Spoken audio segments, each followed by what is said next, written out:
ራስ እንደማይለያዩሉ ገዳማቶቹና ቤተ መቅደሱ በአንድነት ይተዳደራል። የስሜ ስያሜ ኩክየለሽ ማርያም ተብዬ እጠራላለሁ። ያለምን ህዝብ እያመጣው በነፍስም በስጋም እምርላለሁ። ላልምር ገዳሜን አላስረግጥም። ቅዱስ ላሊበላ፣ ግሸን፣ አክሱም ጽዮን፣ ቁልቢ ገብርኤል በዓመት ይከብራሉ። ያ ገዳም ዓመት ከዓመት ጽላት ወጥቶ የሚከብርበት 24 ሰዓት ጸሎት ስብሐተ እግዚአብሔር የማይቋረጥበት ብዙ ቅዱሳን ጻድቃን ሰማዕታት ስውራን አባቶች ድምፅ አራዊትን ታግሰው ጤዛ ልሰው ድንጋይ ተንተርሰው የሚጸልዩበት የቅዱሳን የስውራን ከተማ ምድራዊ ገነት ዳግማዊት ኢየሩሳሌም አርጌልሃለሁ። ሂድ ስራውን ጀምረው እኔ ጨርሰዋለሁ ብላ ቃል ኪዳን ገባችላቸው። ደስ ይበላችሁ።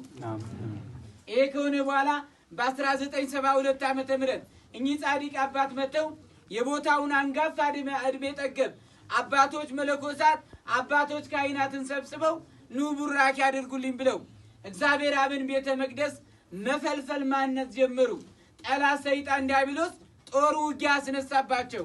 ወደ መልአክ ወደ ቅዱስ ሚካኤል እያለቀሱ አንተ ድል አድርግልኝ ሲሉት ልጅ ኃይለ ጊዮርጊስ ከጎንህ ነኝ አይዞ እማዶና ማዶ ተራራዎች ላይ 2 የቃል ኪዳን መስቀሎችን ትከል በሰላም አንጸፈልፍለ በሰላም ትጨርሰዋለህ አላቸው። በሰላም እግዚአብሔር አብን ቤተ መቅደስ የሥላሴን ቤተ መቅደስ የኩክየለሽ ማርያምን ይሄ ያለንበት ምን ያምር ቅዱስ ገብርኤል ቤተ መቅደስ አራቱን ቤተ መቅደሶች ከነመንበራቸው በሰላም አንጸው እንዲፈለፍሉ እግዚአብሔር አምላክ አበቃቸው።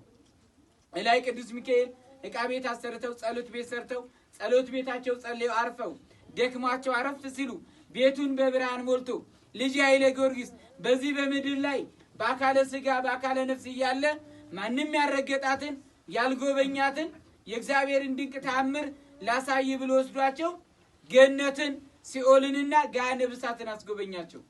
መልካሙን በጎን ባየሁበት ዓይኔ በረገጥኩበት እግሬ ምን ነው ይሄን የሰው ልጆች መከራ ስቃይ አሳየኝ ብለው ሲያለቅሱ ይሄንን ሲኦል ገሃነመ እሳት ያሳየው ያስጎበኘው አንተ እንድትገባበት አይደለም። አምነው ተጸጽተው እነዚህን 5 ገዳማቶች ተሳልመው ወጥተው የወረዱትን ሁሉ ያንን የሲኦል የገሃነመ እሳት በሯን ደጇን አላስገባብህም።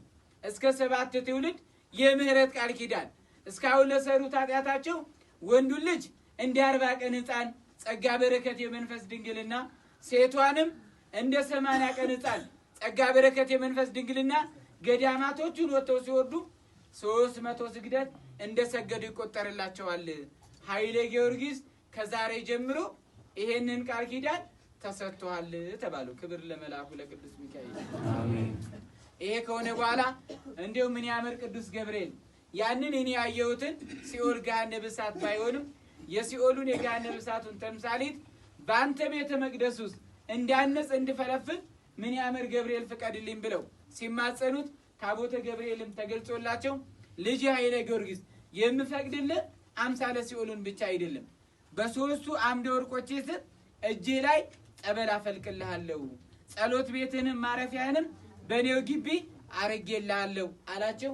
ይኸው እዚህ ጋር 3 ጉድጓዶች አሉ። 3ቱም ጋር ጸበሉ እጃቸው ላይ ፈልቆ ይገኛል ማለት ነው።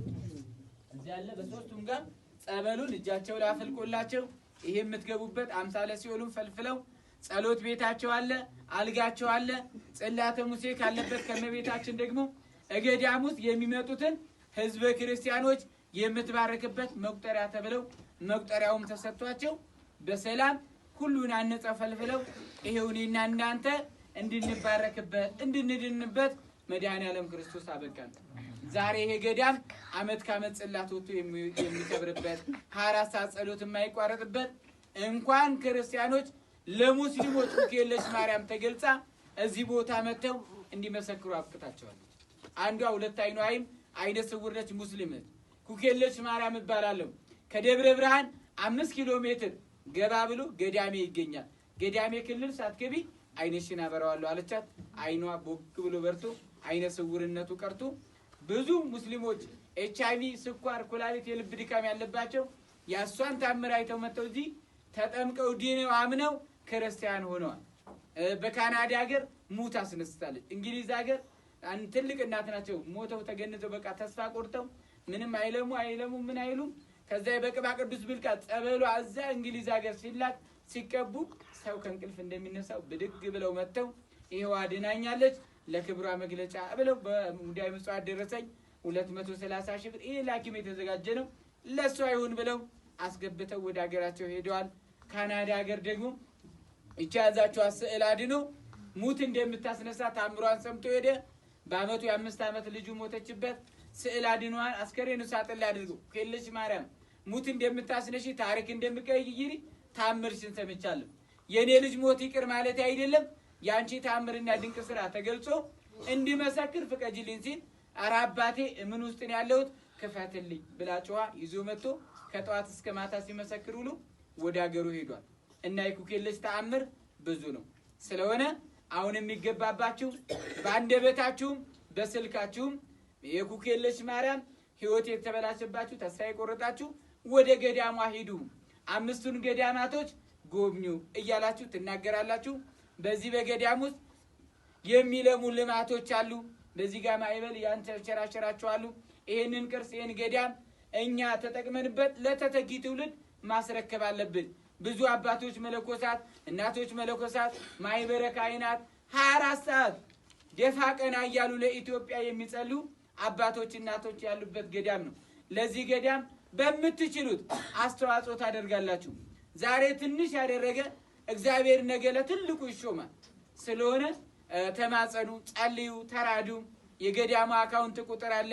አሁን ስልካችሁን አውጣችሁ የገዳሟን አካውንት ቁጥር ይዛችሁ ስለት የደረሰችላችሁ አስራት በኩራት ካገኛችሁት ላይ ደስ ባላችሁ ሰዓት ብቻ አይደለም በከፋችሁም ሰዓት ለኩክየለሽ ማርያም እስኪ መባ ካለኝ ላይ ትንሽ ልስጥና ብዙ ታደርግልኛለች ህይወቴን አላማዬን ትባርክልኛለች ብላችሁ መባ ትሰጣላችሁ። የገዳሙን አካውንት ቁጥር ጻፉ። የገዳሙ ጉዞ ተጀምሯል። ስልክ ቁጥሩን እናስተላልፍላችኋለን።